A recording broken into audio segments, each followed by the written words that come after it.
All right, then we're Is that one clap or two claps? No, that was the sound. You heard two claps because 3 people clapped.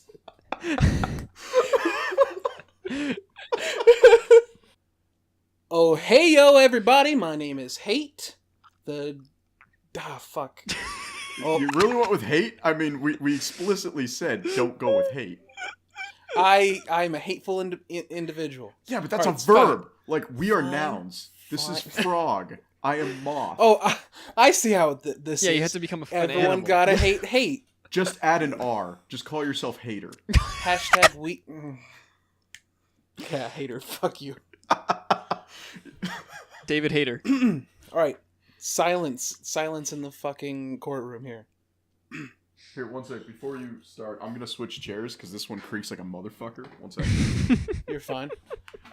Also, I highly recommend that if you have any Discord notifications on, then you... Oh, yeah. I mean, I have headphones on. Don't worry about it. Fucking that'll... shit. Alright. I doubt my that'll pick computer up. still sends them through my speakers, even with the headphones in. What kind of All right, dumbass audio setup you got going on? Fuck you. Alright, we're good. There's no back to this chair, so it doesn't creak. Great. You mean it's called a stool? If it's got wheels, it's not a stool. A stool implies like stationary. A stool can have wheels. No, it can't. Yeah. Yes, it can. That's a wheelie chair. What are you talking about? Wheelchairs have backs. Wait. So any No. chair that wheelchairs do have backs. What the fuck are you talking about? No. If it has wheels and a back, then it's an office chair. If it has just a chair and no wheels, it's a stool. Yeah. If it has wheels and a stool but no back, then it's a wheelie chair. What do you mean it has a stool? You can't. What do you mean it has? If it has a stool? Yes. If it is just the seat without the back. You can't have stool. You are stool, or you aren't stool. If you are stool, you have no back. He, she, we, stool. Look. A stool is 3 to 5 stationary legs without wheels.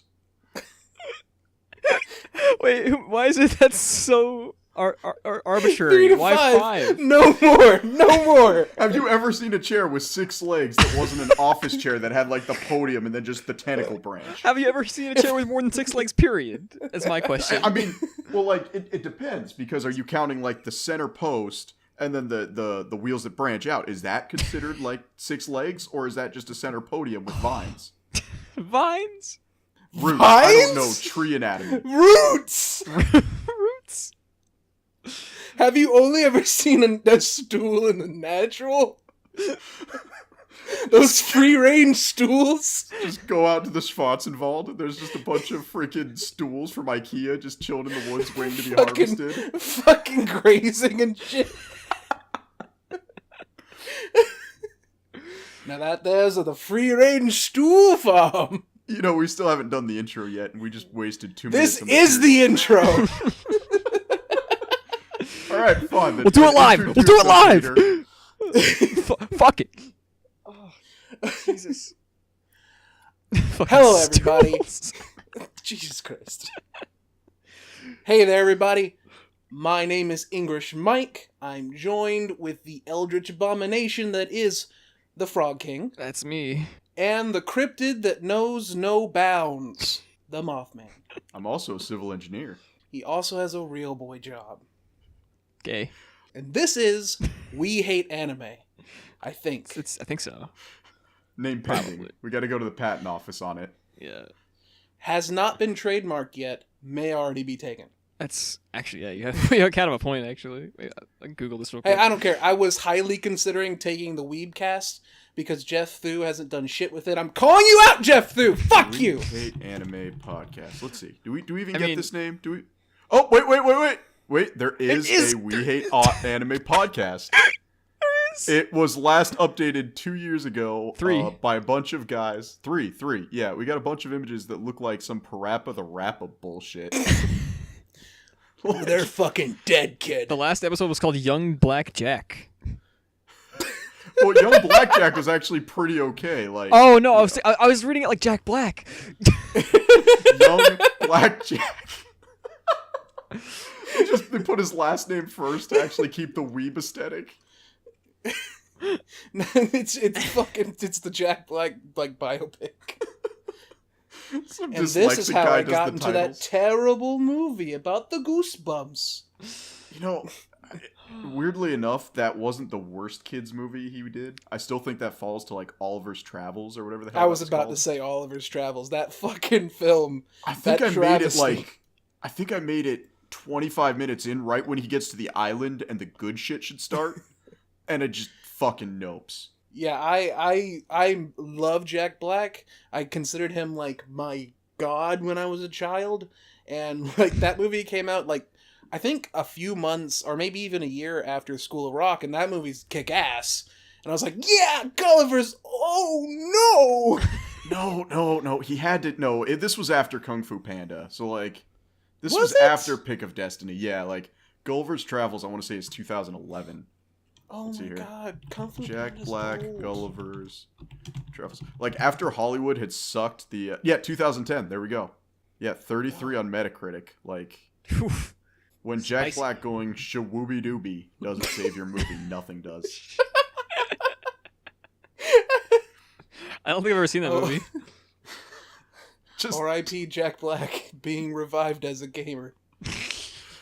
Just, feels like the whole movie just feels like very, very low tier, like fur affinity level like fetish posting.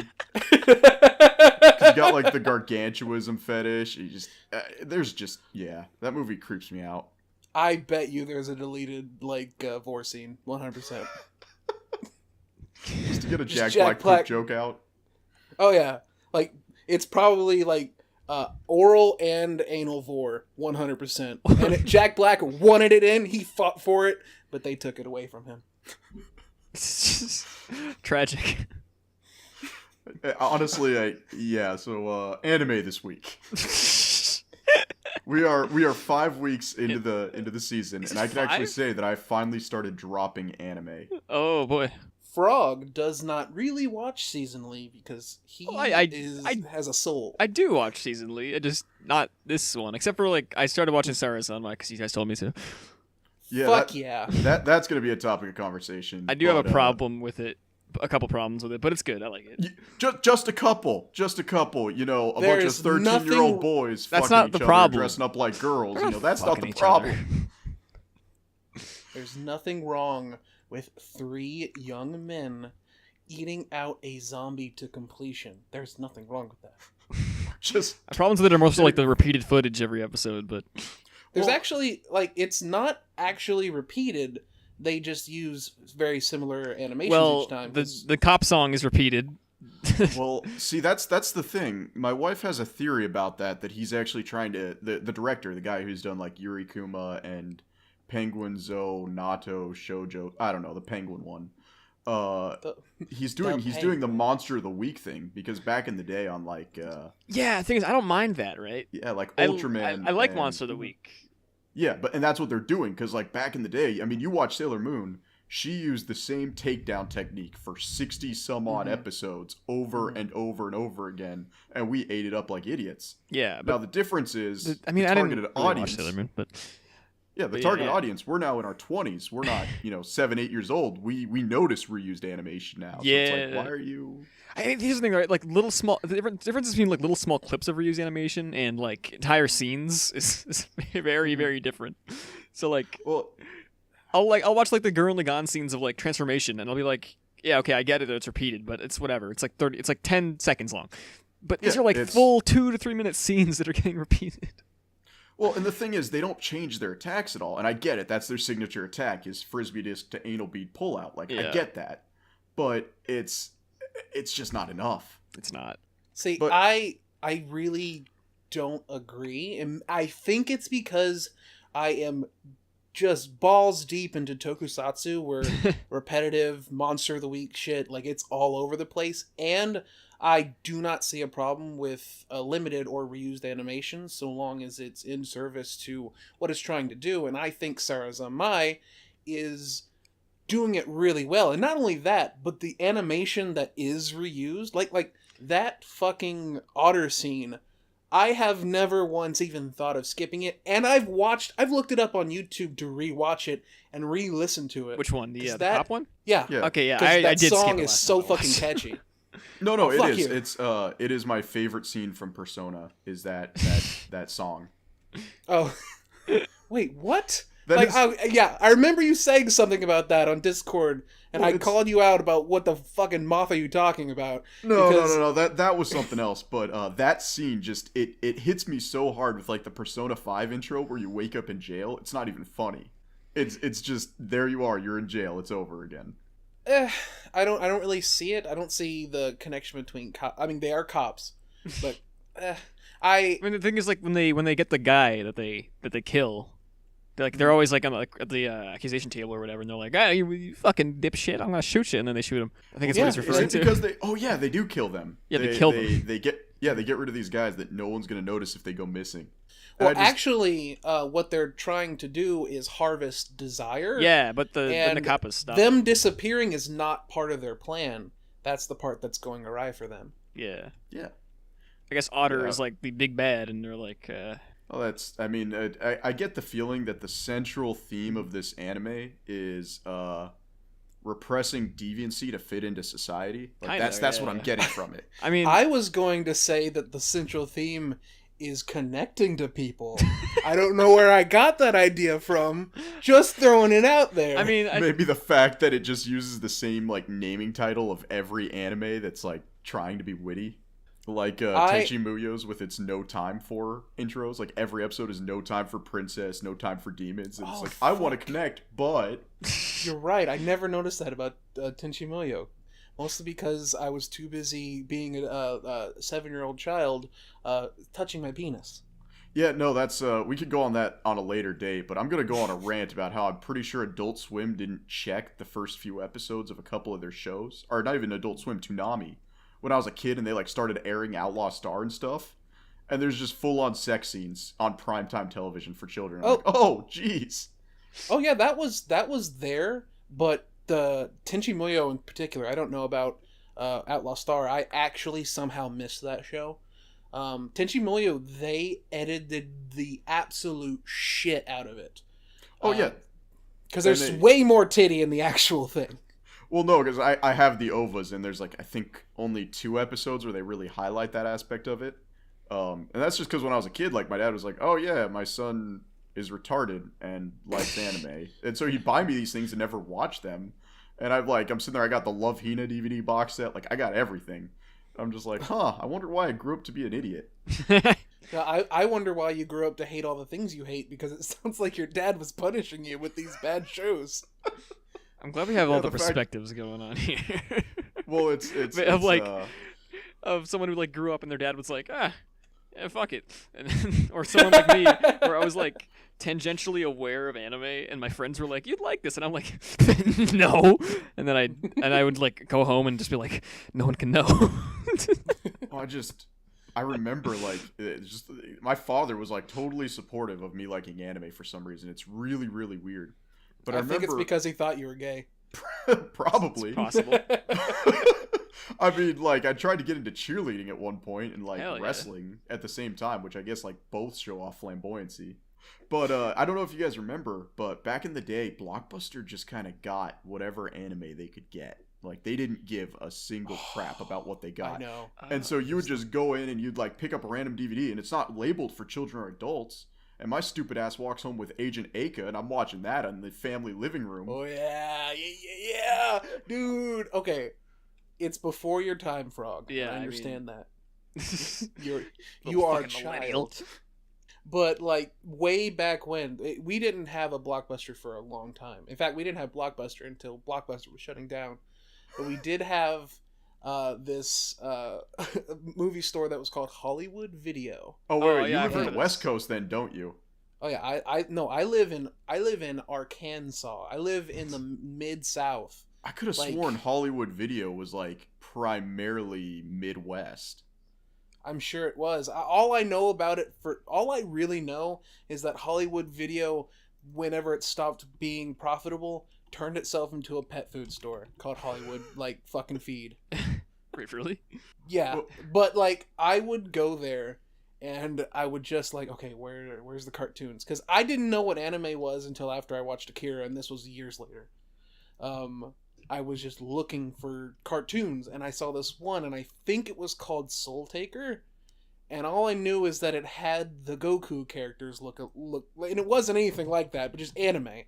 And I took it home, and what I saw, like I will never forget scenes from this cartoon. It was so fucking crazy, and my mom let me get it because my parents didn't care. There's this scene at the end, and it actually kind of traumatized me a little bit, where so the whole plot is nothing.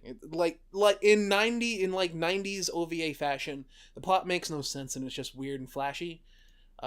It involves the bad guys kidnapping the main character's best friend, convincing him that he is the main character, and then flooding the city and having them fight on Tokyo Tower. And the main character chops the dude's head off, screaming like, "You're whatever your name is!" And he's just holding his fucking bleeding head. He's like, "You're whatever his name is! And it's like, oh, I'm 12. It's like, what the fuck? Oh, jeez. That was, Wait, 1 second. When did Elfen Lied come out? Sorry, Elfen Lied, because I have to pronounce it with my German accent. Yeah, you gotta be right. You gotta be right or get it tight. Yeah, let's see here. Anime. When did it air? It aired in 2005. Yeah, like I remember I grew up in the anime and the weeb community in Alaska for the longest time was just girls. Like literally, guys didn't watch anime. It was just girls. It's the opposite of real life. Yeah. No, and unanimously, like you can talk to my wife about this. Like everybody we know, when girls get into anime, like in their elementary and middle school years, they just go through a straight up yaoi kick until they turn about 19 or 20. Well, no, it happens. And so, like, growing up, I had to deal with, I would ask people for, like, anime recommendations because I'm dumb and don't know how to pirate anything. And they'd be like, "Oh, man, you should watch Fruits Baskets," which, you know, is pretty yaoi-ish, I would say. Yeah, okay. I would not say it's yaoi. I would say it's yaoi friendly. It's got yaoi hands, man. I mean, that's a clear giveaway right there. I would not be surprised if the artist did yaoi, but as someone who likes Fruba, and I call it Fruba because I'm one of those guys, Fruits Basket's very much not yaoi. In fact, it's a pretty good harem. It's pretty good. You know, it's really funny because the English dub of the old manga, or the old anime, they just did not know what to do with the dog. Like, if you go back and watch the old stuff, the dog is a pedophile. Like, oh yeah, yeah. He's got that English. He's got that song that he sings all the time when they just need to make up him saying stuff, and they're just like, "High school girls, all for me, guys. High school girls." It's like, oh, jeez. I don't know if you guys have been watching the reboot, but to say they toned that down would be an understatement. Oh man, you haven't even seen his editor yet, and she would have shown up by now, I thought.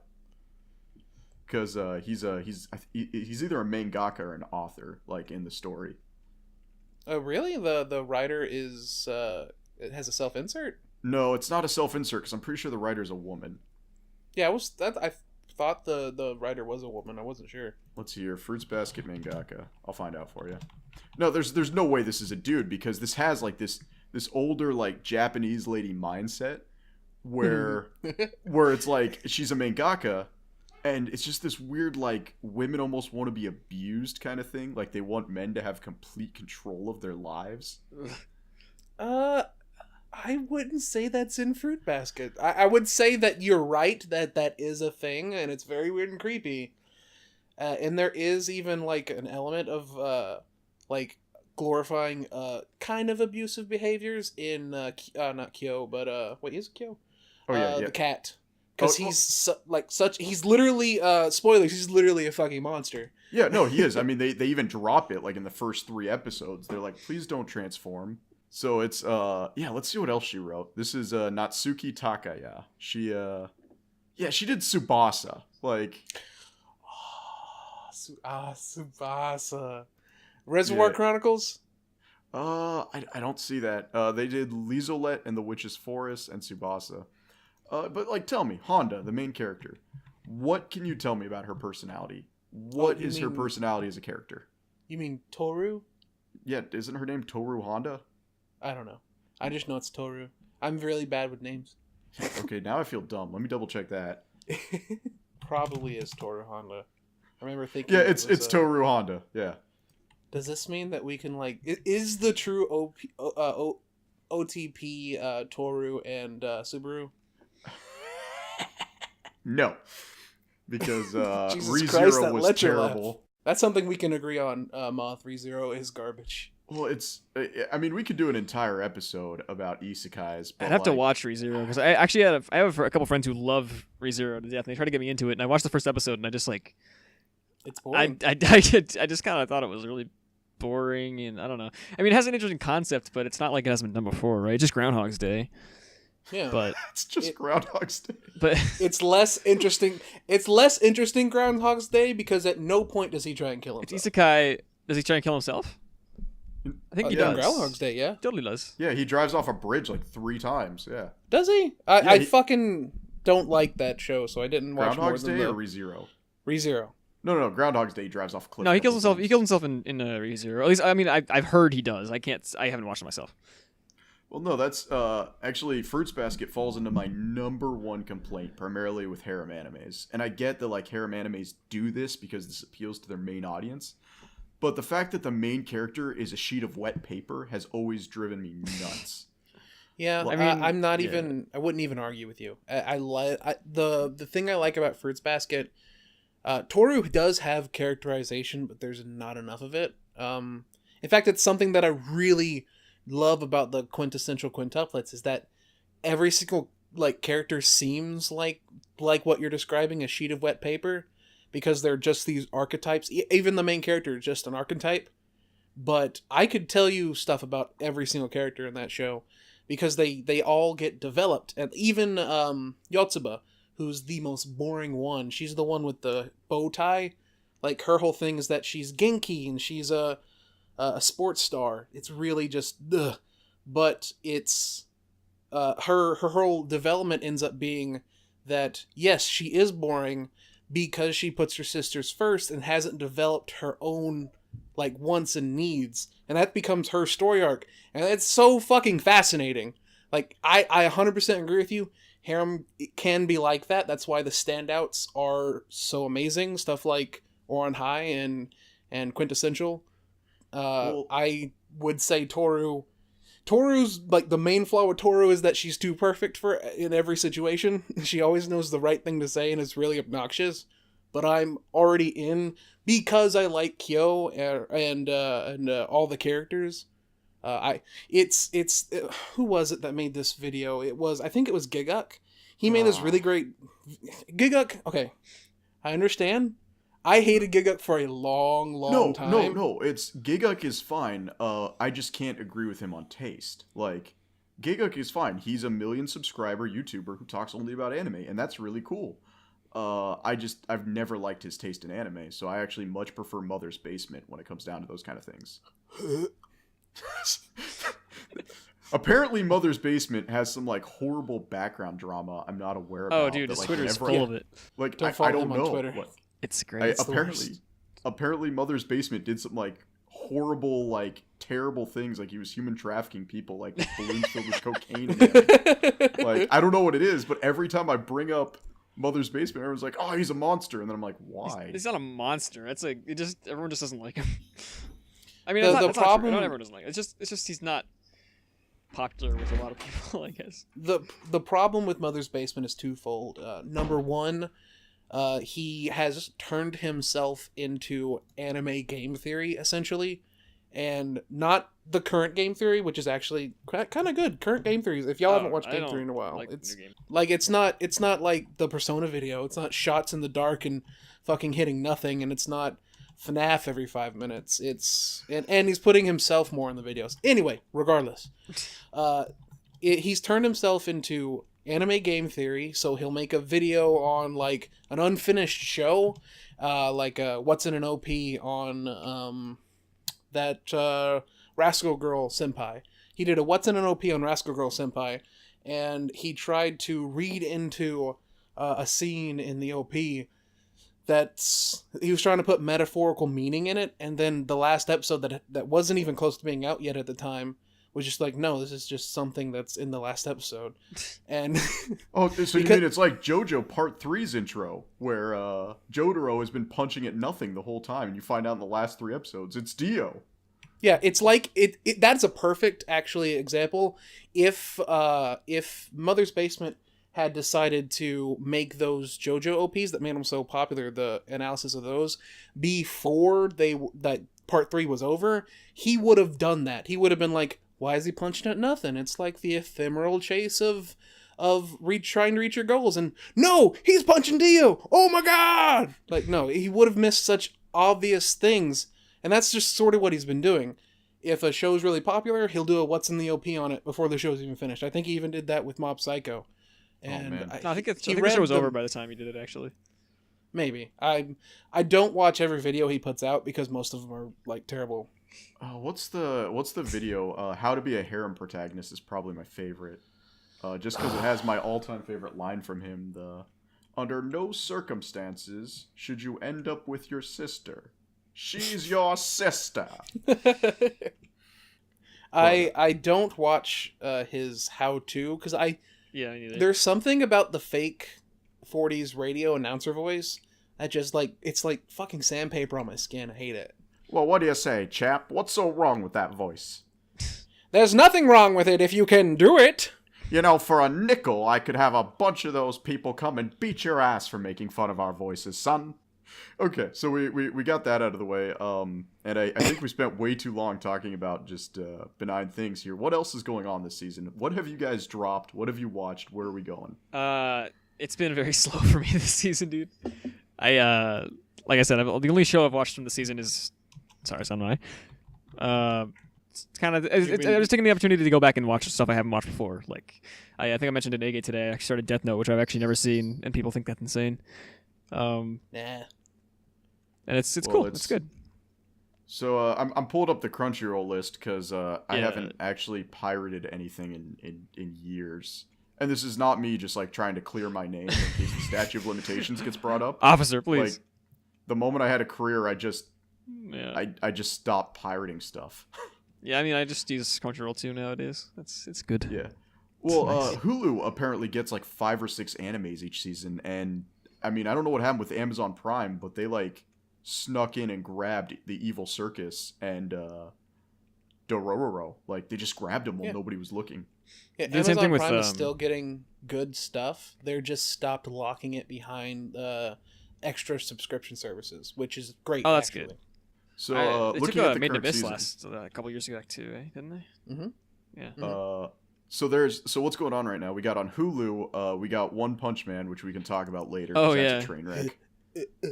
yeah. We'll talk about that later. The only other one notable of like actual note that is strictly on Hulu is there's an anime about a sports club in high school. Imagine that. Wow. But they play Koto. No. And what is that? It's actually surprisingly good. What is Koto? Koto's a musical instrument from Japan. That's not a sport. Oh. No, it's not. That's why it's so interesting. It's literally like, hey, instead of a sport, we're playing a musical instrument. But I don't why think is it a sports club? That's not a sport. Like, turn it off. We got to put a stop to this. It's not right. Okay, but it falls into the sports club series. You know, it's generic. I think there'd just be a club. My favorite series is the sports club series. Yeah, that's pretty much what we're dealing with right now on that side of things. Amazon's got nothing right now that I've noticed. We got Dororo, and that's still going. Evil Circus, I think, is still going. I just haven't watched it since they went to France because I just dropped it after that. The Dororo is still going and is still one of my actual favorites. I'm actually super surprised. Mappa's doing it. If you don't know, Mappa's good. Yeah, I didn't even know who Mappa was until I checked the other day. And they've done like 12 of my favorite animes. They've done some good stuff. They're kind of on and off. It's weird. Well, they get the weirdest stuff. Like they get the Garo series. Like they've done every Garo series, and the only Garo series I've liked was Vanishing Line. Yeah, and I've watched a little bit because Garo is based off of Tokusatsu. So I really like Vanishing Line. I'm more of a fan of the Tokusatsu Garo just because It's basically Kamen Rider, but for adults. It's really great. Well, and super Bara happy, which we all know that I love me that Bara. You like anything with a broad chest with just a little bit of hair. Oh man, not even. Like, give me that old Gangplank skin from like 2009 League of Legends where his like pubes were coming straight up onto his chest. He had those like tri-pubes just bursting out in every direction. Give me those. Yeah. So, when it comes to this season, I haven't dropped anything yet, which is really weird. Of everyone that we talk with, I'm the person the quickest to drop shit because I'm so easily bored with modern anime. But I'm actually finding a lot that I enjoy, even some shit that I shouldn't enjoy. Let me find it real quick. I'll go through the list of stuff that hasn't been continuing from a previous season that I have right now on Crunchyroll. And I'll tell you where we stood when I dropped it, if I dropped it. Ao-chan Can't Study. I actually dropped that last episode. I love Ao-chan Can't Study. Dude, last episode was the episode where we got the dude screaming, "I am a virgin!" And it was peak aesthetic. It was great.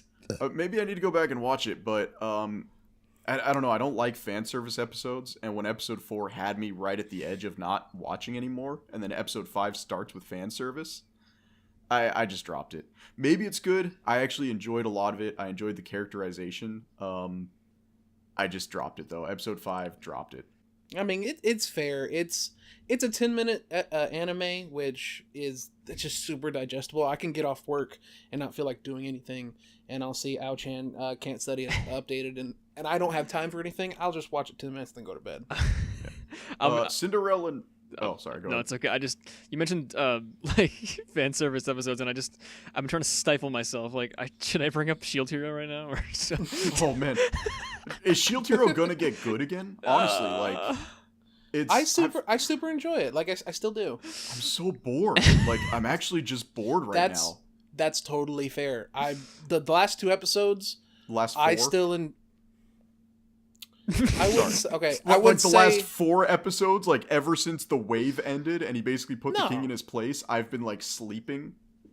No, I totally don't agree there. I think everything up to the fucking CG dinosaur waking up was pretty good, and then everything after that has been pretty. It needs to go somewhere. Like, Jesus Christ. Like, the light novel is over. The manga is over. This isn't One Piece. You don't have to go back and review episodes from the Grand Line War, the Great Pirate War. Oh, yeah. You know, it's just do it. It's over. Finish the anime. I hate flashbacks so fucking much. Oh my gosh. Continuing. Cinderella 9. I dropped that in the first 30 seconds. I have not booted it up at all. Never heard of it. It's a shitty baseball anime with an all-girl cast, and we all know how I feel about all-girl casts. It's a shitty baseball anime, and I believe they're also idols. I think it's an idol or one of those spin-offs. Kill 2 birds with 1 stone, dude. Well, I'm such a dirty hypocrite about this because I'm complaining about a monogender sports anime, and yet like last season, Hinomaru Sumo was my favorite. So it's just like, oh shit. You will literally get a boner if it's all guys, and you don't need anything else. But no, I dare don't. a vagina touch the cast. Well, like, it's the one thing. It's guys not wearing nice clothing. Like right now, an anime is airing called like Bakumatsu, which is just sexy guys, and it's even about the Shinsengumi and whatnot. I just don't care. I just do not care. Yeah, that show. I think it's. No, I'm thinking of something else. But yeah, that show looks like just completely average. Yeah. So now I'm going to mention the sleeper hit of the season. The anime that has blown pretty much everybody I talked to out of the water is Demon Slayer. I've heard a lot of good things about Demon Slayer. I haven't watched it yet, though.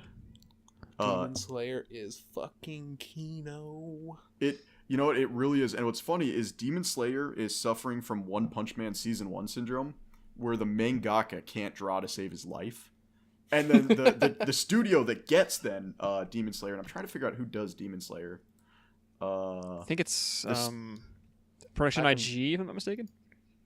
No. It's a UFO table. Oh, is it? Okay.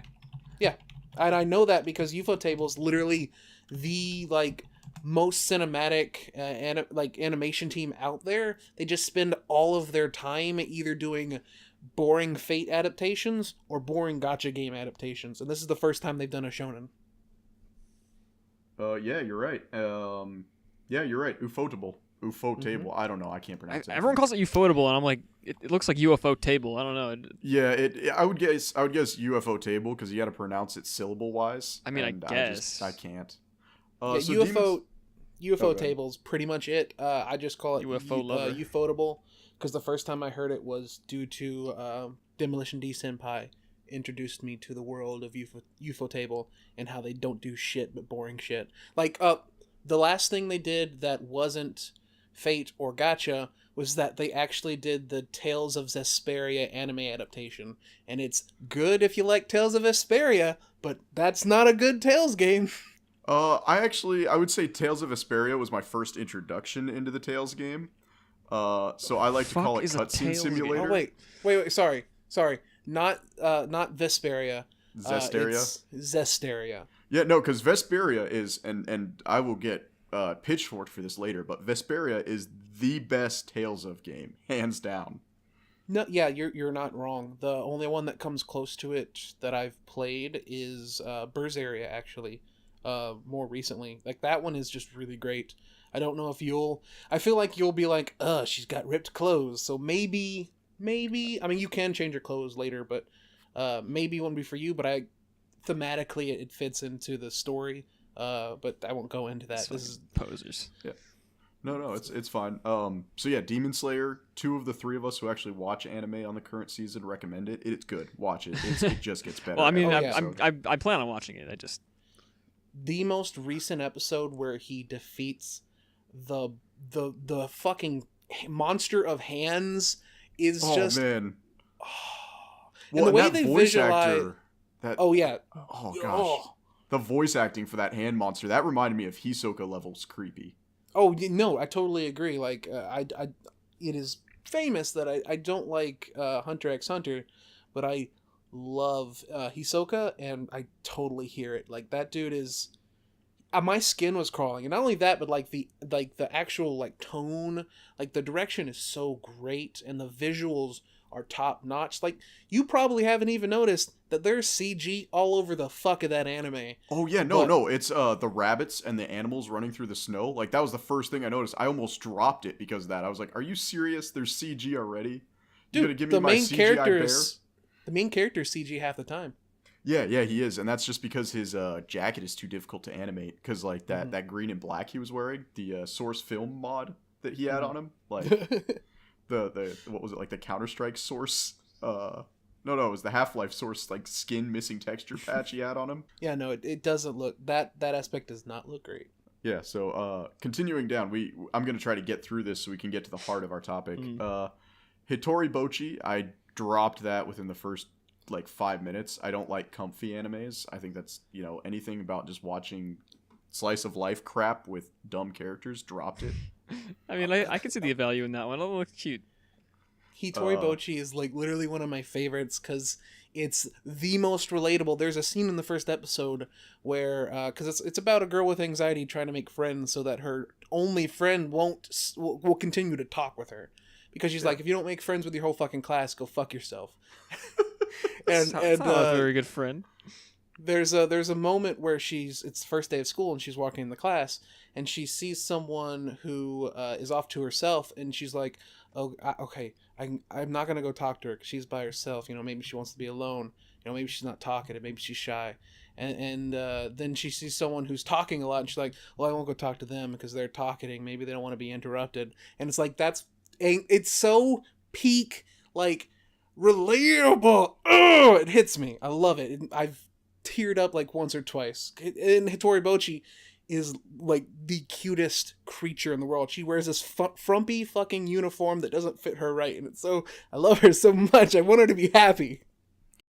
So that's a 50% recommendation right there. I don't recommend it, but then again, I also dropped the Fox anime after the first episode. Shit, now that we're doing this, am I gonna have to like watch every anime coming out this season, at least one episode, so we can do this? No. Your entire job from this point onward is just to be, you don't watch anything. You are the viewer in this situation. You are the member of the group who's the viewer, who everybody can relate to because they're like, hey, I don't know what these guys are talking about either. You're frog everyman. Yeah, exactly. Isekai Quartet, I'll just say this. If you didn't like 3 of the 4 animes that are in Isekai Quartet, it's not for you. It's just fan service. I'll say this about Isekai Quartet. Boy, Konosuba's shoulders are hurting from carrying that anime. Oh, yeah. No, I thought Overlord was going to carry that anime. Nah, Konosuba is.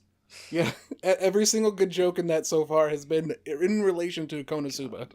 That's because Konosuba was a gag anime, so it kind of just falls into line. Ooh, I have one that I really want to talk about.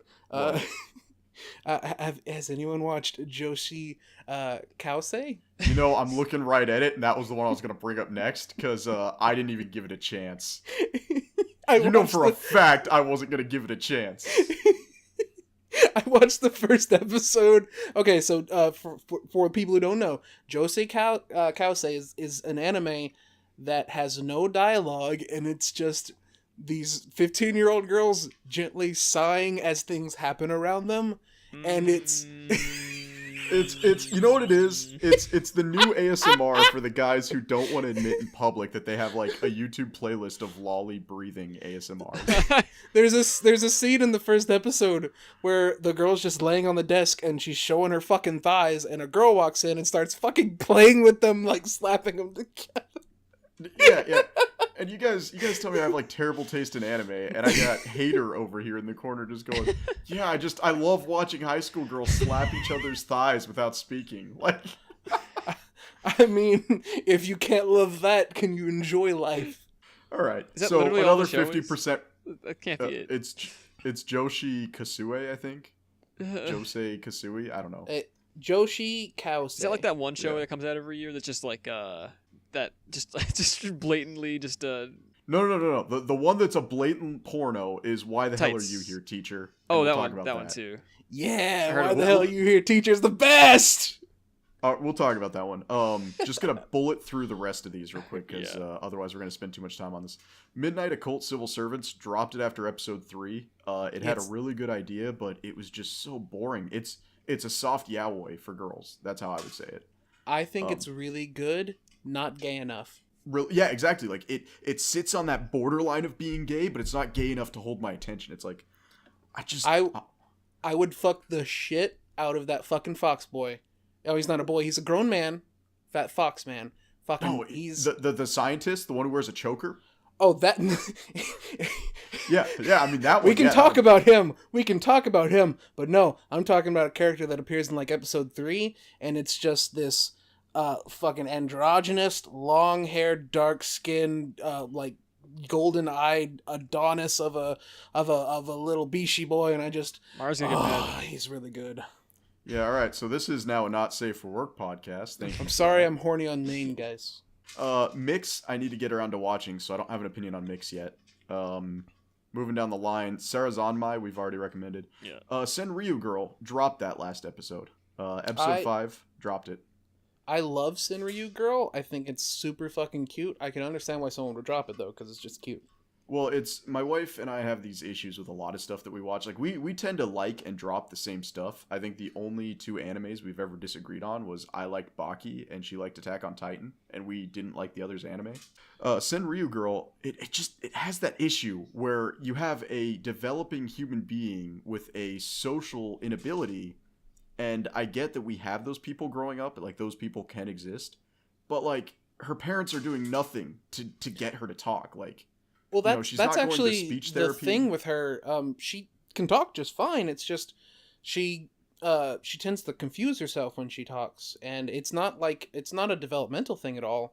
It's just I communicate a little bit better through words, and I really like haikus, so I'm gonna be a haiku person. And she tends to get tongue tied. It's not even like a Komi-san situation where she can't communicate. She has tons of friends. Yeah, well, I just Moe can only get an anime so far, very less so with me. Like I can't watch Moe to save my life, so I dropped it. It's another 50% recommend.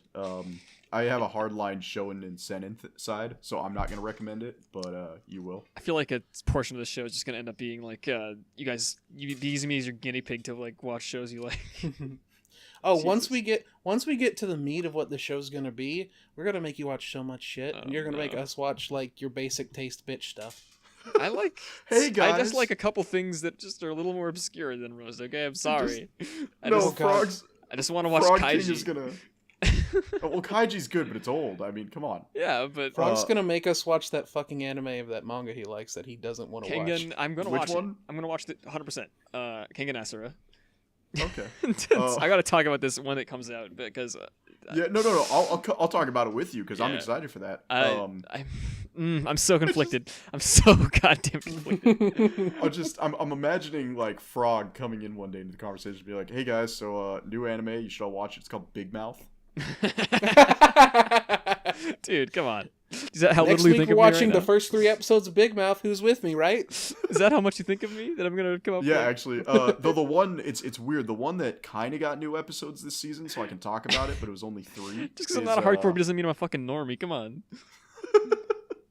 No, High Score Girl. I really love High Score Girl, which it's funny. That's the last thing I'd hear you say that. No, it's the main character. Even though it's a harem, the main character has a personality. Like he does stuff.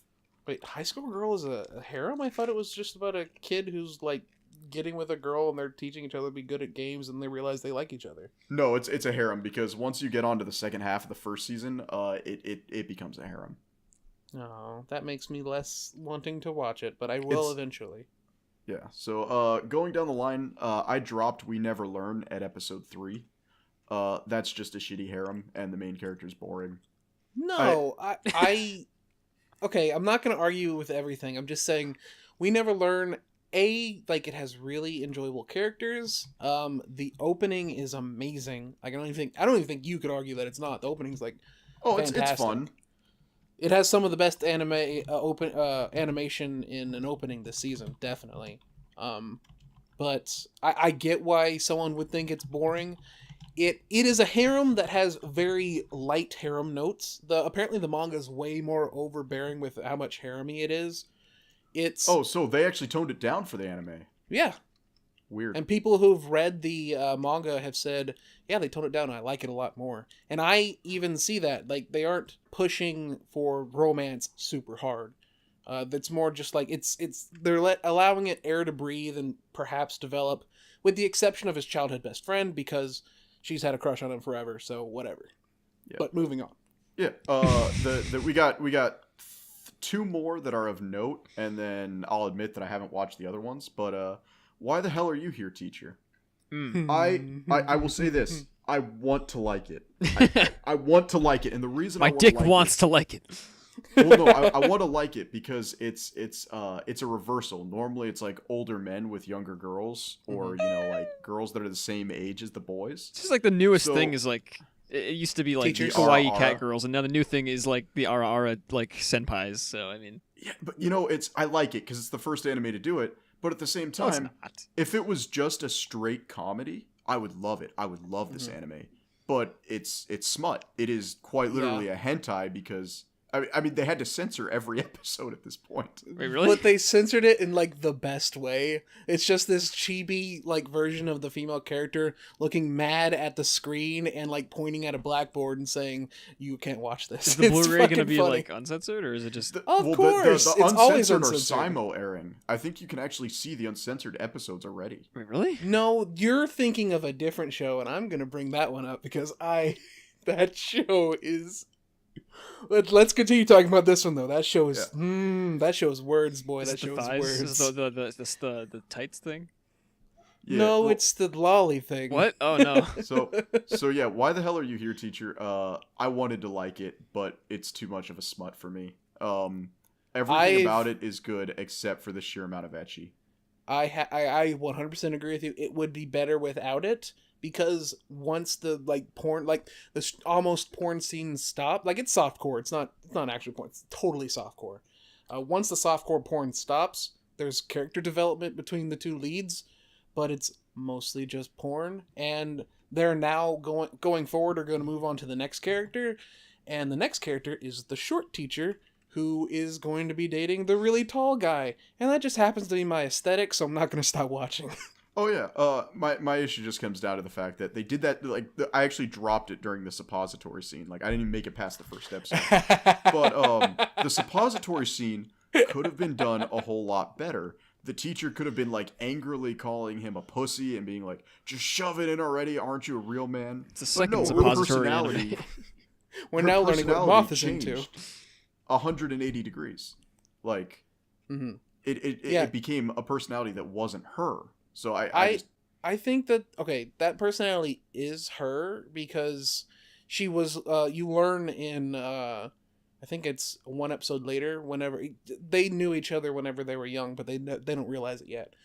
She used to be super meek, and that she adopted that personality whenever meeting him as a child. He helped her realize she wanted to be a teacher, and she then adopted a more outgoing personality that then became this kind of rough teacher thing.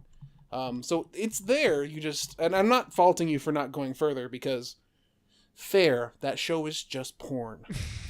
Yep. So one recommendation for somebody who likes mixing. I'm not recommending it. I'm not recommending it. I just say I haven't dropped it. Wise Man's Grandchild, it's such tread isekai territory at this point that I don't care. Oh, is that that one? I think Gaggle made a video recently, actually. I didn't... It's so boring. It's such a generic isekai, it hurts. He said like, he made a joke that like, it was the most innovative isekai in ages because it was the first isekai to have no gimmick. It just kind of is an isekai. Its gimmick, actually, is that the main character's super overpowered, but he has no common sense. What? It's really dumb. It's Luffy. It's Goku. Yeah. I mean... it's Goku, but no, Goku. Actually what it is, it's that fucking Toriyama manga about the kid who dies, who's a Dragon Ball fan who dies and is reincarnated as Yamcha. That's what it is. Yeah, so, trash. I dropped it after 3 episodes because I just couldn't handle it. You have way too much patience. Fair enough. Yatogami-chan is the last one on the list, and I dropped it after 2 minutes, so I have no idea what the hell it's about. Yatogami-chan. What the hell is that? I don't know. It's moe girls and a businessman, by the way. Oh, Yatogami-chan! Right. I just know it as the fucking travel anime because it's about Nagoya, and it's just a cute girl that, because of her accent of where she's from, she says nya as part of like her actual dialect. And they decided, oh, that's cute. Let's make her a cat girl. It's cute. It's all it is, though. Just don't watch that. It's cute. I have 2 I want to talk about. One was mentioned. That was Helpful Fox Senko-san. Oh, right. That's happening. Yeah. Everyone will shut up about all of my I'll say this because I dropped it after an episode, but I knew I wasn't going to like it when every single one of the guys that I have on my Facebook who spend way too much money on airsoft and say things like Deus Vult unironically. Love it. I knew I wasn't going to like it. There's no meat. There's no content. It's just I'm watching a comfy anime, which can work, and that's fine, but I don't care. This is a whole new side to Moth. That's actually it's totally not fine. Race-baiting asshole I've come to know, and it's very odd. Well, this is a podcast. It's the first episode. And people are getting to know me, and I don't want like our audience thinking like something horrible about me, that I'm like a Klan man or something. Like, just because I live in Alaska and I've never seen a black man in my life doesn't mean that I'm some like horrible racist. That's not what. The other show I want to talk about before we move on to the subject that Mothman would like to speak on is Nobunaga Teacher's Young Bride. Ooh, this show. One sec, Nobunaga. I'll look it up. Keep talking. This is the show you were thinking of because this show is airing the uncensored episodes before the censored ones. How's that work? It's so. Oh, it's like and you know what? I've only watched one uncensored episode, and it was the one that had the of-age character in it. That should tell you all you need to know. Fuck this show. It's so uncomfortable. And you know what? It's most of the time not even the guy's fault. It's about a descendant of Nobunaga, whose name is Oda Nobunaga, of course. And he breaks a sake cup in his storehouse, and that summons the child bride of Nobunaga from way back in whenever the fuck Nobunaga was from. Because of course it does. And she's immediately like, okay, takes off her clothes. Let's make the baby Nobunaga-san. And it's like, no, I don't need Classic. to watch this. I need to move on. Luckily, it's really uncomfortable. I'm I've dropped. I take back what I said. I have dropped this show because I only kept watching because in the OP there's a character who's clearly of age and clearly well developed, and I'm a man of taste. Well, I'm gonna completely disagree with everything you just said. And this is the part where he says, "It looks amazing," because I just shit on the show. So yeah, that's the anime this season. Next episode we're gonna have way less to talk about because we already know what we dropped this season. I mean, at that point we're gonna have to start going. We're gonna go back, or we're just gonna talk about what we watched the week. Well, yeah. So we know what we've dropped. We know what we're still watching. So from now on, we're going straight. Right. Yeah. Next week we'll just maybe not next week. Whenever we meet up to do it again, probably next week we'll just talk about what we did in the past week. Yeah. You know, not so much the anime we watched, but our lives. Yeah. No. My job has too many NDAs for that. Sorry. I've killed a man. Potentially. I can tell so many stories about Chicken World, dude. Well, no, I'm not going to get edgy, but there are a lot of time constraints because I work with hospitals. So if I don't move fast, people can die. So, yeah, I don't talk about my job a lot. Are you saying you gotta go fast? We're not talking about that right now. Every other podcast on the planet is talking about that right now. Yeah. No, what I want to talk about, the meat and heart of it is, and this is way too late, but I really need to talk about this, game journalism. Oh, yeah, you were saying. Yeah, so it's game journalism. Everybody knows it's been a joke for at least a decade now. We haven't really realized it until about 5 years ago, but it's a joke. And the reason is anybody can become a games journalist. In fact, a lot of people who are game journalists right now, in my opinion, couldn't get a job doing what they wanted to do. Mm-hmm. So they might have wanted to be like a sportscaster, or they might have wanted to be like a political journalist. I feel a lot of them wanted to do like opinion pieces in world politics, but were too proud to work for BuzzFeed or something. A lot of them took game journalism, in my opinion, as a second option. Mm-hmm. And because of that, we're running into a lot of things. And getting into game journalism is so easy. Like, to give you an idea, my best magazine that I was on averaged about 100,000 unique views a month. That was our number. That got us access to pretty much any video game we wanted. Like a lot of developers, you go up to them and you go, "Hey, we're hitting 50,000 unique views a month. You can get any game you want out of their catalog." So it's very easy to be a games journalist. It's very easy to get a hold of exclusive content. It's very easy to watch what Suda51 is tweeting on Twitter. It's very easy to see what Hideo Kojima is doing between his like cocaine overdoses. And it's easy. You can write an entire 250 word clickbait article off of whatever the hell Ed Boon ate for lunch. It's too easy now. So that's where I wanted to come in. I can tell you guys why game journalism is easy, why it's a joke. But the reason I bring this up is the Kotaku article about Persona 5 that happened last week. Delicious. That article it's just so tasty. It's so good. I love it. It's peak wanting to say something so you get clout and then just getting slapped back. It's the best. Well, I mean, I don't know what the author was trying to accomplish. That's what's blowing my mind is I want to say that they have a sense of social justice, which I don't think has a huge place in video games, or maybe it's gaining a place, but it's not as big of a picture as people want to give it. I don't know if they were just trying to be socially aware and wanted to be the groundbreaking person that was like, "Hey, this is being ableist," or whatever. Mm-hmm. Or I don't know if they just needed to release a clickbait article. And I genuinely feel like it's the second option. I don't know. I mean, I feel like it because, like, who in the right mind would think that's what the song says? I actually...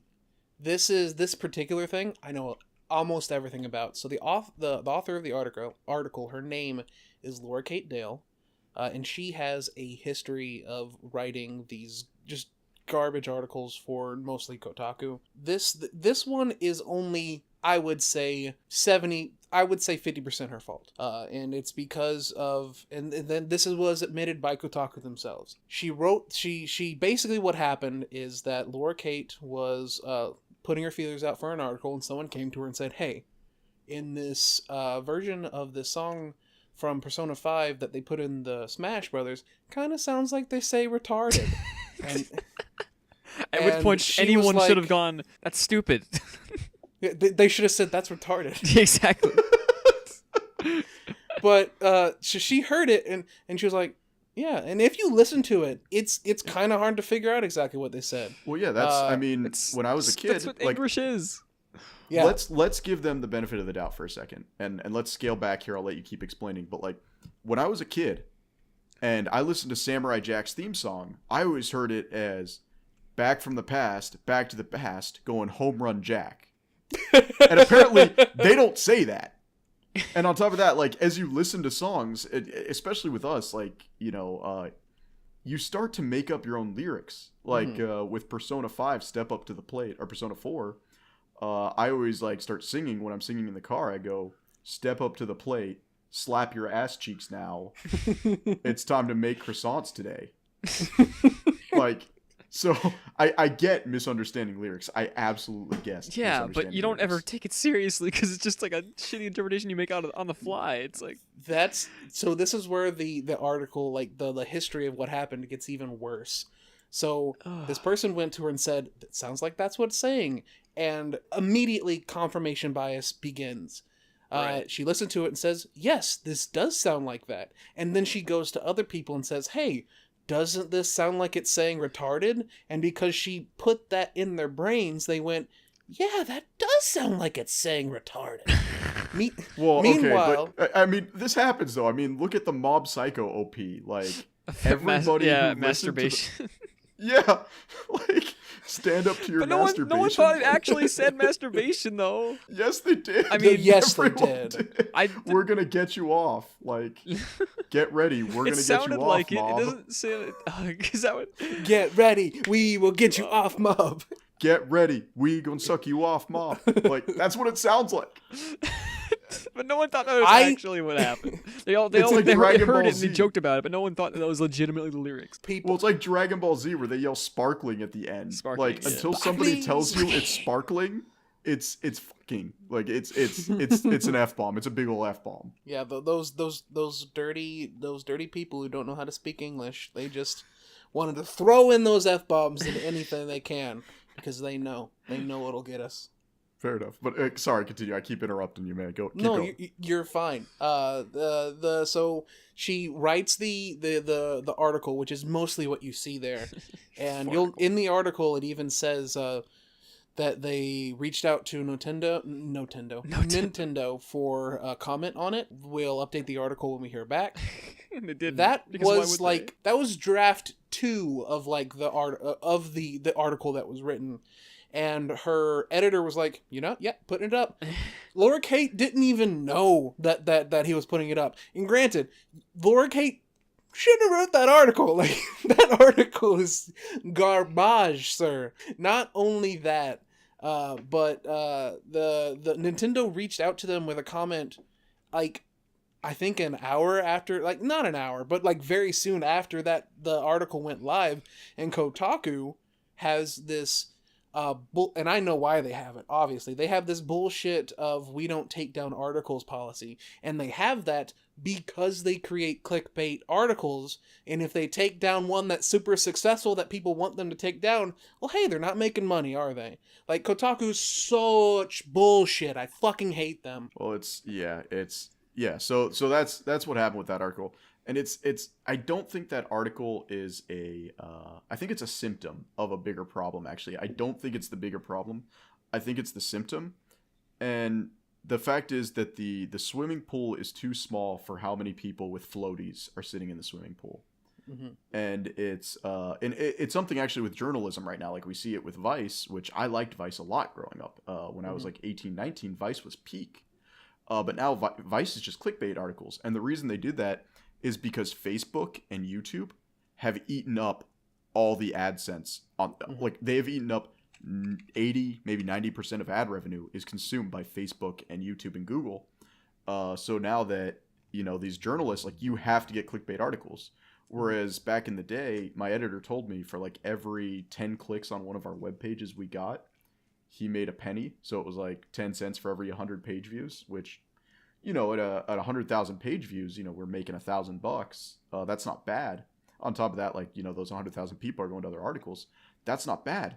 if that was how it was 5 years ago when I was still doing game journalism, I can only imagine how small it is now. Like, if we were making 10 cents for every 100 clicks, I can imagine these guys, these big name articles, these companies, if they're not partnering with like video game developers for ad space on their website, I'm guessing like 4 cents for every 10 clicks, or for every 100 clicks instead of 10 cents. I would actually, I would go even farther than saying just that. What you're saying, 100% agree. Everything you're saying on that front. But there's another side to it, and this is something that's been happening since easily the early 2000s. And it's these game sites and these game magazines.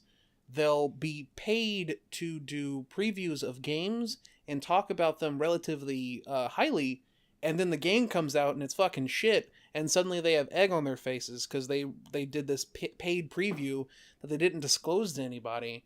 And this has been happening since I used to read the shit out of game magazines, and it was before it clicked in my head that these were biased fucks. Like, I would read PSN magazine and Xbox One magazine and be like, I wonder why FF's like Final Fantasy whatever the fuck got a high rating PSN. Like, that's crazy. Man. Tomb Raider Angel of Darkness has a 9 out of 10.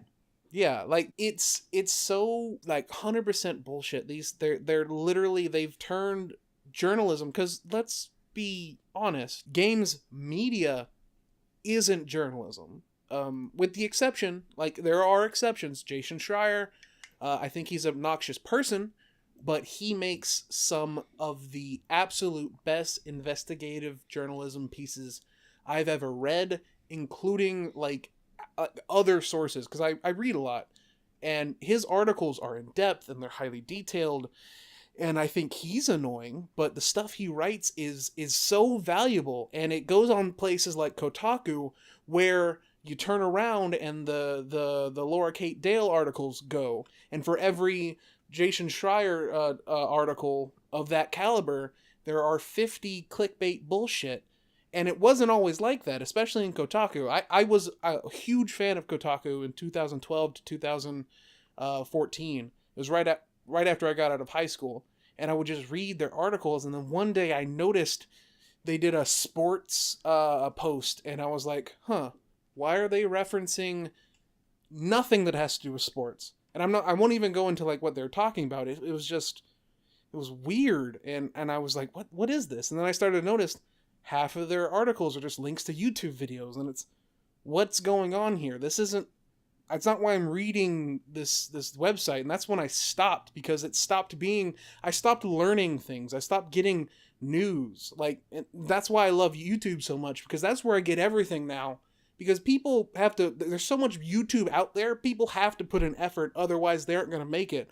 Meanwhile, anybody who has Google Docs on their computer can write up a document about how The Witcher 3 is racist, and they can get a whole bunch of fun bucks on the internet, because that's all it's become. It's become this hive mind of people just building each other up, and no one cares, and they're shouting at you for not caring. It's so like, no. You want to talk about the hive mind. So here's a quick look of game journalism circa 3 years ago, and I find it highly unlikely this has changed. But basically, if you go and you type in anything into Google right now, like type in the release date of a game or the news of a game and sort it by new, just do that. Just like anything, like game release date, information. Type in Mortal Kombat in news, and you will get a dozen articles that all have a very similar sounding title, and they have very similar sounding facts in it. And the reason for that, and I hated this, basically what you do if you're a games journalist and you do it full time, and your editor is, and you're not the investigative type who goes out and makes contact and like gets hold of people like Edmund McMillan or Suda51 to interview them. You wait around on a website for news to break, and this website is a repository that everybody dumps their stuff onto. And you post your article, like let's say you work for a small game magazine, you dump your game article, and then you immediately post it to that website to get signal boosted. And everybody else will have to reference you in their articles and stuff like that if you get signal boosted. Mm-hmm. But that website is such a shitty little hive mind. Like, if you think Reddit mods are bad, this website is even worse. If you're on their hit list of like, hey, we don't like you, if you post an article and leave it to get signal boosted, because I think you need mod approval before it can get posted, My knowledge on this part's a little bit flaky because my editor did most of this posting because he was the only one who wasn't on the shit list. If you're not liked, they will let your article rot, and then somebody else who's in the clique will write that article, and they'll get signal boosted and treated like the original author. So the hive mind is very much just it's a bunch of people trolling around, and I don't mean that in the posting stupid meme set way. I just mean they're sitting there trolling around, waiting for an article to hit, and then they jump on it as fast as they can. That hive mind is so bad that when you write game reviews, like if you're doing a game review on anything, 2 points in either direction. If a game is Metacriticing a 7, you can give it a 9, or you can give it a 5, or any number in between. Do not break that number. And the reason for that is because if somebody doesn't like you, especially a developer, they can sick everybody else on the planet on you. We had that happen when I did the Oddworld Stranger's Wrath review way back in the day on the PS Vita. They released a version and I gave it a 5 out of 10 because the touchscreen controls were killing me. I could not play that game. The touchscreen controls were awful. And so we took it and we sent it to we posted the review, and the developer team who ported the game from the Xbox version to the PS Vita sent a ton of game journalists at us. Like, we got articles taken down. They reached out to other contacts in the game industry, and they were basically like, yeah, this website's a joke, don't trust them. And it actually hurt our reputation for like a month afterwards. Jesus Christ. We were seen as an unrefutable source because it was getting an 8 out of 10 across the board, and I gave it a 5 out of 10. We were actually seen as an unreputable source because I didn't give a game the Metacritic score. Yeah, that reminds me of that situation at IGN where it was the guy who went off and started Giant Bomb because he did it right afterwards. He gave Kanan Lynch like a 6, and yeah. Kanan Lynch was like Kanan Lynch 2. It was currently buying giant ad space on the IGN's website. So right next to this review that was shitting on this really bad game, was this ad for Kanan Lynch for you to buy it, and they said, "Oh well, we're just gonna fire you for that," and it was the biggest like shit show that IGN's ever been through, because since then IGN's just like, we're just gonna hold on to the steering wheel here and just fly straight from now on. I think what IGN does, actually, I'm a little bit off on that one. IGN does not post day one reviews anymore because of their AAA ad space. I actually think that IGN, if a game is being advertised, I think they actually did this with Mass Effect Andromeda, where BioWare bought up a ton of ad space on their site, and they waited until it got review bombed by everybody else to drop their review. That's Snake-like, but fair. Yeah, it's because developers are so flaky. They'll drop you in a heartbeat. Like, you can be best friends with a company forever. The moment you drop a single piece that connotates them as negative, you're on the blacklist. Like, absolutely on the blacklist. Like, who is it? Kotaku, for example, is on, like, it's one of the, I will shit on Kotaku to the day I die, but Kotaku isn't afraid to go there, and a lot of, like, Bethesda, for example, totally blacklisted them because they leaked some information about, I think it was Skyrim, to go way back. I think they leaked information about Skyrim way before it came out, like a few months. And since then, they've been blacklisted by Bethesda, and Bethesda won't send them review copies. And they said, fuck you, we'll just buy your games and review their fucking shitty bugs. Defending Kotaku and saying, yeah, we like them because they'll go somewhere is dumb, because Kotaku will go in every direction. Yeah, like, that's the thing. I'm not saying I like Kotaku because they'll go there. I'm saying they will go there, and sometimes that leads to good things. Just most of the time, where they're going is this giant pile of shit. Yeah, it's Kotaku's not afraid to go there, but what's there? Where are we when they go there? Are we at this amazing, mind-boggling opinion on how Catherine is a great example of like incel logic, or is it just this? Are we off into another corner where it's talking about like how there's not enough scatophile in our media? Like, Kotaku is Russian roulette with a 410 shotgun, where each there's not a round in a chamber. Every chamber has a round. It's just, are you gonna blow your brains out with birdshot or with dragon's breath? I think the reason why I'm less, and I am critical of Kotaku, because like I said, for every Jason Schreier article that's really good, there's 50 articles that are just fucking writing on the wall with their own feces. I give them more leniency because I have been inside of the actual den of just the worst takes, everything, and it's a little website, well, two websites technically, although one died, and that's NeoGAF and Reset Error, and I've been inside the hive of villainy that is both of them. So I've that like to I don't know. Are you familiar with it, with them, Frog? I think I've heard of Reset Era before. NeoGAF I've also NeoGAF I've heard of before, but only by name. I have no idea what they are. I guess they're a game journalism site. Well, actually, we're just a video game forum website. Both of them are. However, it's also a site's, well, not so much NeoGAF. NeoGAF it still exists, but it's dead. And we won't go into that. It's such a fucking shit show, though. They are frequented by game developers, game journalists, indie devs, AAA devs, people who are in the industry. You can go to NeoGAF and find actual hitting, like, this is totally happening, here's my sources.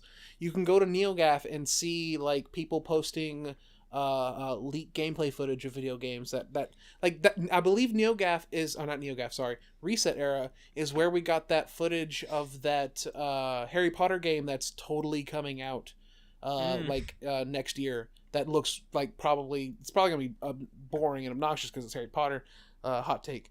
But it's existing, and the reason we know of it is because of Reset Era. But at the same time, for everything like that, like it's magnitudes worse than Kotaku, because Kotaku it's 50-1. Reset Era it's 1-1, and they're just complete opposites of the spectrum, because you can also go to Reset Era and see an article about how Catherine is transphobic, because I read Japanese and I played through the new Catherine re-release, and I'm telling you that it's transphobic. Let's harass the developers on Twitter.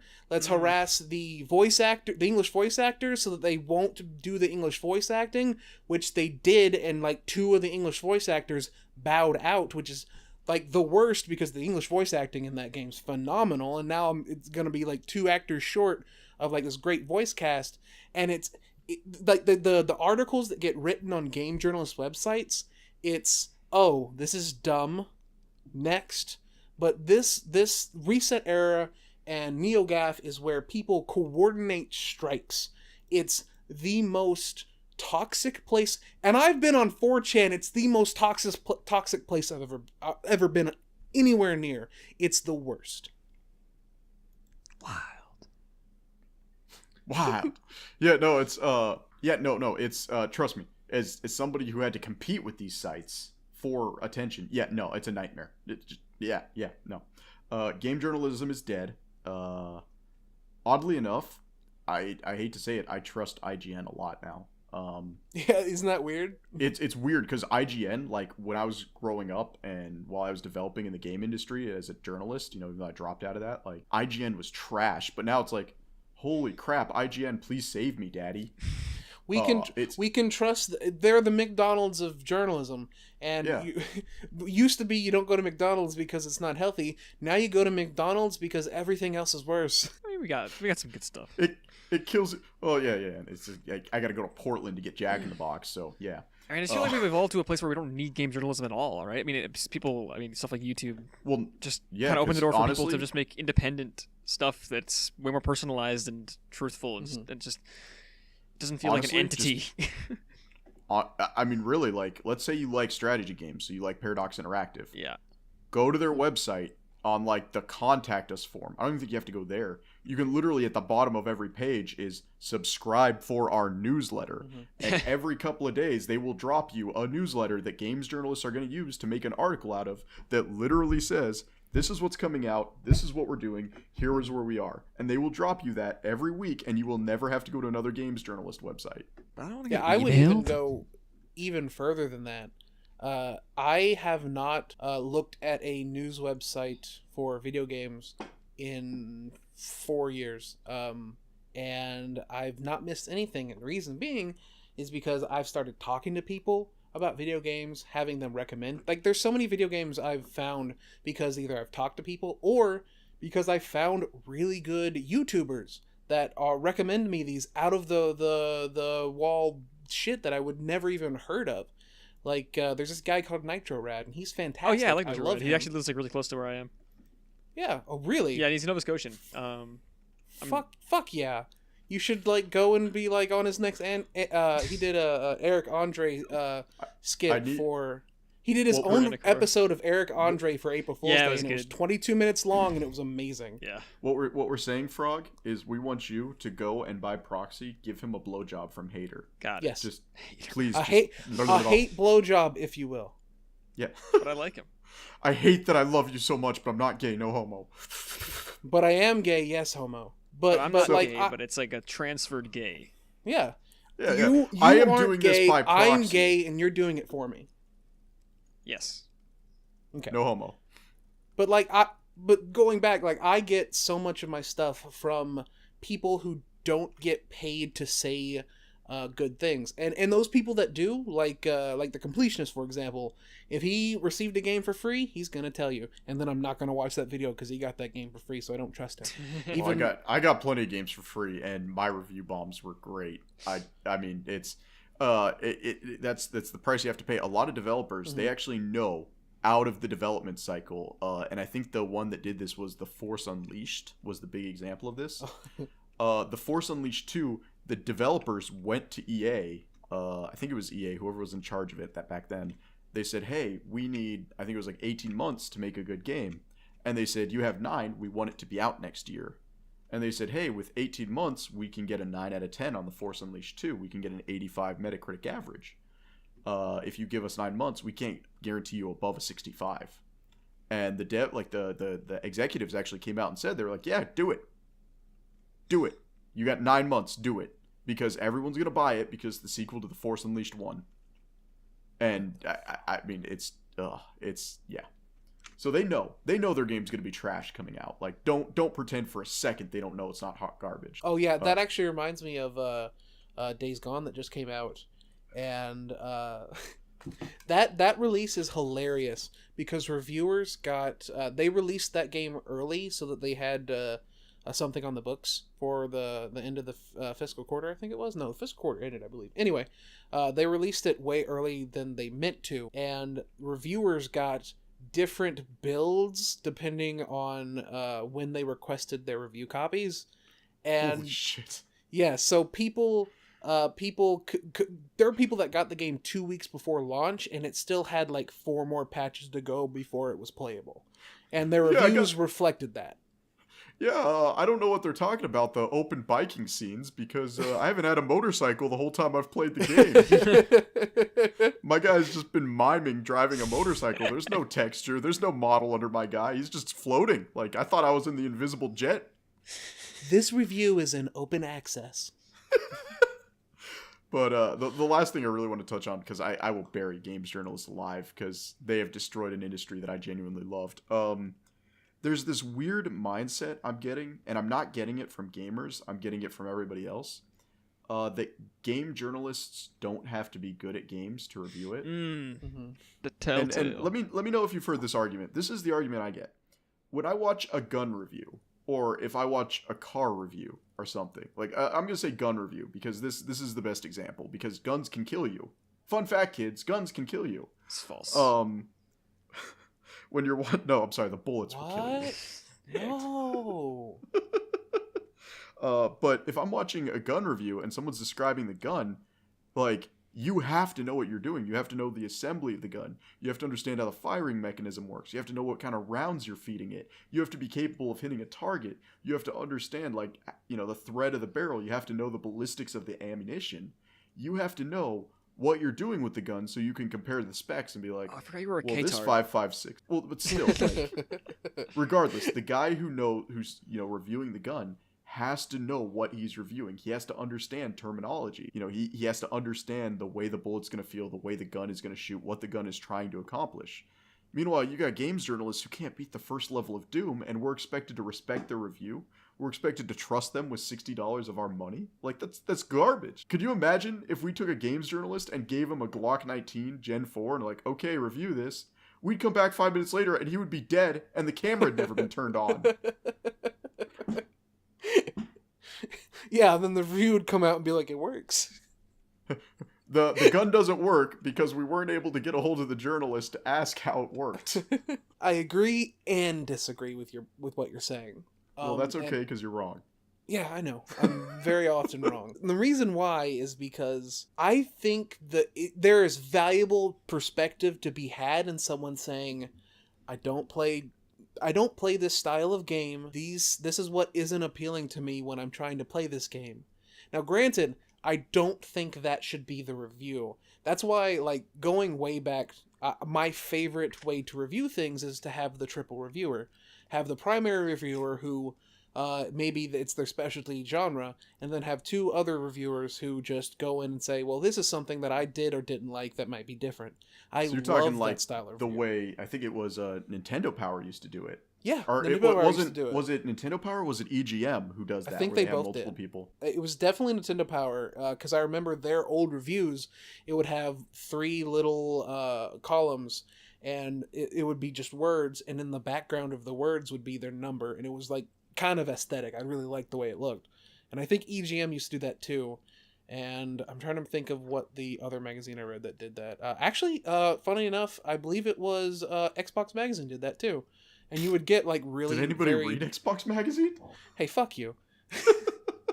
I mean, like, sure, when the Xbox 360 was out, but at that point, like the printed media is dying by then. Like, it was dead. Okay, Moth, I really need you to understand something, and maybe you'll relate to this, being an Alaska boy. I did not have the internet until 2014. Yeah, okay, you're dumb. In 1999, I had like a T1 equivalent line using satellite internet. I don't want to hear this. Like, not only do I live in the American South, I'm from a city with a population when I was young of 47. It is now 68. And guess what? Everyone's related to each other. I don't know how the population grew. It's not kosher. So it's a Lovecraftian city, basically. It's like a little Lovecraftian town where, like, you got fishmen inbreeding in the corner and, like, your neighbor next door is, like, half octopus. Okay, check yourself. It's not corn. I'm in Arkansas. It's rice. But yes. Okay, so it's not Eldritchian. It's not Lovecraftian. It's you guys, like, to get a new member in the town, you have to, like, open up an abandoned mine shaft and, like, feed the golem creature fish and chicken. Like, just to get it into the barn and be like, gonna breed with you, boy. You were right as soon as you said gonna breed with you, boy. Everything before that was like fish and chicken. Like, I just told you it was on a rice farm, dog. Like, oh, so you're just chucking rice patties at this golem ass looking creature from The Descent? Like, come on. Out of the rice patty raises the rice god. Of course. How else does Arkansas have the best rice in the world? Japanese people eat our rice. Hello. All right. Back to games journalism here before I accidentally, like, say something that'll get us blacklisted in the first episode. I get what you're saying. Now, IGN, not to praise IGN again, because God forbid somebody shouldn't praise IGN twice in a single episode. They did a review for it was a racing game, and it was gosh dang it, I want to say it's the Xbox exclusive racing game. It's not Forza, is it? Yeah, so, because I think there was a version of Forza that came out on PC. But yeah, it was Forza. They did a review of Forza, and the guy who reviewed it was the target audience. And I really like that, because he's like, yeah, so I have this traditional steering wheel, and I have this traditional gas pedal, and he actually, like, had a kitted out to do racing games. Like, he showed that he had the cradle to sit in, he had the steering wheel, and he had the full kit to play racing games. He was a racing game person. And in the review, he sat down and talked about it. He was like, yeah, so this version of the steering wheel isn't supported, so I had to use a generic setup. Eventually, they're going to change that. So, like, they actually sat down and talked about it, and it was really, really, really good. Now, I get what you're saying. In the first paragraph of every review, this is how I would do it, is I would say, this is a game that targets this demographic, and we think it does that well. Because you would never recommend Crusader Kings to, like, your aunt. You'd never be like, hey, auntie, let's play incest genocide simulator. Like, you would never do that. I don't know. I'd recommend my aunt Game of Thrones. Yeah, you'd recommend her Game of Thrones, but then you wouldn't tell her to, hey, here's a game where you can lose while playing the tutorial. Like, you would never do that. So it's Yeah, I totally understand. I think putting in, like, what demographic this is for is perfect, and how well they do it. In fact, I actually think going over the technical aspects of the game is something that is very much missing in games reviews. And that's something that we really need more of. Go over the technicals, like how well does it run, all this and that. Like I didn't know PS4. I didn't know Spider-Man on PS4 ran like ass on my old first generation PS4 because it no one was talking about that. Like even games like that. Like because if your old ass PS4 survived long enough to play the new like Spider-Man, you're the only PS4 who lived long enough to play the new Spider-Man. She's a very good girl. My PS4, I have to get a Pro because a year and a half into my original PS4, it died. I would not have bought a PS4 Pro if Persona 5 had ever come out on the Switch. It's coming to the Switch. No, Persona 5S is coming to the Switch. Yeah, we are getting a Muso It's Persona 5 game. on the Switch. It's Persona 5 on the Switch. That's a Muso game on the Switch. You might as well just be like... Yeah, but it's called Persona 5. I don't know. What's the problem? Persona 5S, you monster. Same thing. No, that's literally like, oh yeah, guys, Halo's coming to the PS4, and it's just like a freaking, Madden game where the Master Chief is on the PS4 version for some reason. Yeah, it's Halo Chief. Halo Chief. He's on the PS4. It's Master Sergeant Chief Major. Yeah, okay, I get it. I'm having a stroke. Yeah, so it's Halo from the Metroid Prime series. Gosh dang it, I used to love those jokes, but they're so lowball now. Actually, if you guys ever meet an animator and you get into a real conversation, you get into a real conversation with them, start talking to them, and then you're talking about your favorite movies, drop a difficult one, like drop the Road to El Dorado, be like, oh man, Road to El Dorado is just my favorite Disney movie. You can't say Shrek. You can't say Shrek is your favorite Disney movie. You have to do one it's not a Disney movie. Yeah, no, it's not. Road to El Dorado was DreamWorks. Oh, okay. But you drop it like that. You're like, oh man, Road to El Dorado is my favorite Disney movie. And just watch them have an aneurysm. Because like if you say something that's not obvious, they don't know if you're kidding or not. And they're like, is this guy dumb? But they know everything. You tell them like Atlantis is your favorite like Pixar movie or something, they'll have a freaking aneurysm on the spot. I mean, I didn't know, honestly. And this is the part of the podcast where Moth learns that Frog did the stick animations. Yeah, I just like stick figures. I don't know jack shit about real animation. Who do you think I am? Culture? Frog was the man behind StickDeath.com. No. No, he was on Stick Page. Yeah. It's different. Yeah. Oh, okay. Dude, you talk about like the Stick Page animators, but like one of those guys recently like uploaded like a rough sketch of an animation he was doing of this fucking Resh, anime. That was everyone's blown up about that. Yeah, so some people in the community got really popular a while down the line, and it's kind of cool to see him grow up. If you haven't seen it, Moth, it's this rough sketch of his animation of this anime girl with a sniper rifle going down this snow mountain and just popping people, and it's fucking Kino. Like it's just it's the best. I hated that he used the phrase Kino. No, I have respect because like Tyson Hess, he did boxer hockey, and he was then the key animator for the Sonic throwback that they did. The Sonic Mania. Sonic Mania. He was the key animator for those cartoons that they did, and that's the best Sonic stuff that's come out in years. He got his start just doing boxer hockey as a joke. Yeah, like you get some great stuff. Gotta go fast. I hate you. But no, like I will never malign somebody who is passionate about something and they start out. If you're a stick frame animator, great. It teaches you pacing. It teaches you like anatomical limits. Like do it. Mm-hmm. Learn how to animate. I just kind of like making people fight, to be honest. I like watching the fights and I like to make it look smooth. Well, like the one that I really like. I'm doing a podcast with two simple men. Well, like Sexual Lobster, he is probably one of my favorite animators. You mean Greasy Tails? Excuse you, Greasy Tails, sir. Greasy Tails. Ever since YouTube refused to let him change his name back. if you go and look at his like 2003, 2004 Newgrounds profile, where the original Fernando and like Hernando cartoons are hosted, They're ass. And you like it's their ass. They are a bag of ass. Yeah. They are still character models that he just bounces on the page. Like everything's ball jointed because it's old Flash, but like he was one of the key animators to an Australian children's show recently. Like, wow, do it, yeah. Like, and on top of that, you look at his current stuff. His current stuff is beautiful. Like on the channel he's on, I think it's like Squid Pie right now. He's the only reason to watch that channel. Like, and he seriously started on Newgrounds making terrible little things. Yeah, you that's know how what that it means, goes. Frog.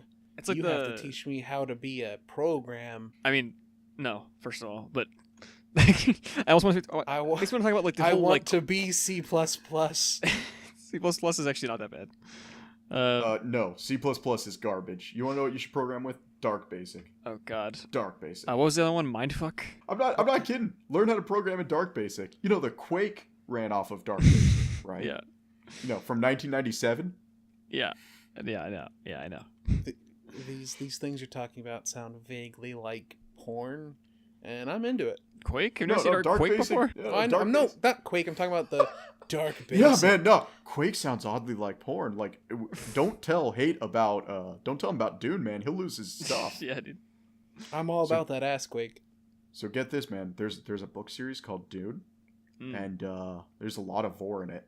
There's also a lot of sand and a lot of latex fetishing. For a second there, I thought you said dude, and I was like, what the fuck? Okay, he said Dune, vor and sand. It's rough, of course, and it gets everywhere. Right. Well, not if you're wearing a still suit, it doesn't.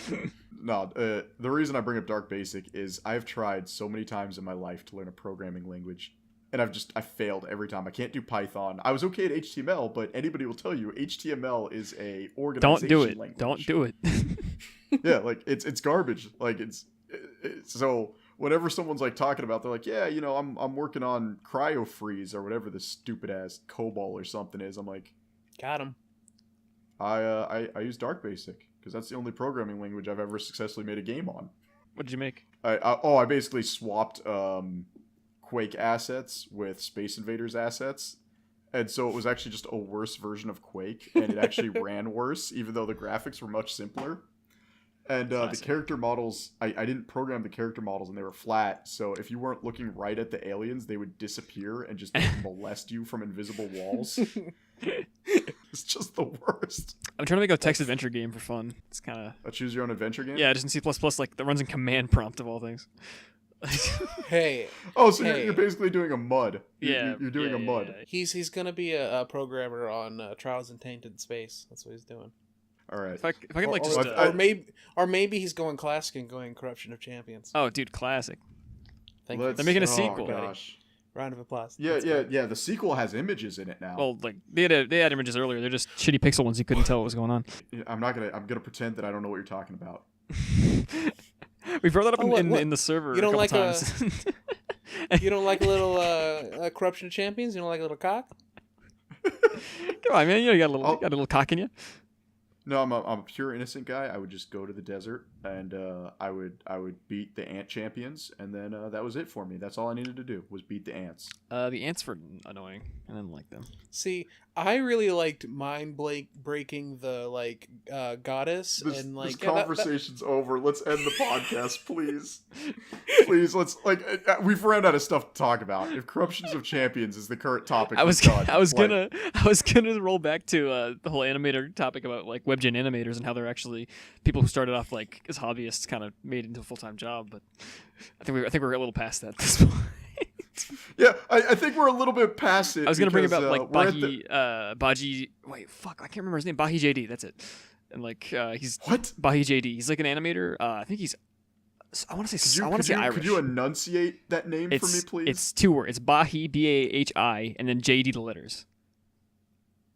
What? It's a nickname, I think. What is that? I couldn't even spell this name. Like, type it in the chat for me. Bahi. Okay. JD. Bahi. No, you were sitting here spelling. It's Bahihi. It's like, and then you add another HAHI and that's it. He that's said it was Bahi and then JD, and you're like, what is he saying? No, you were saying like Bahi Ahi, like. You're adding syllables that didn't exist.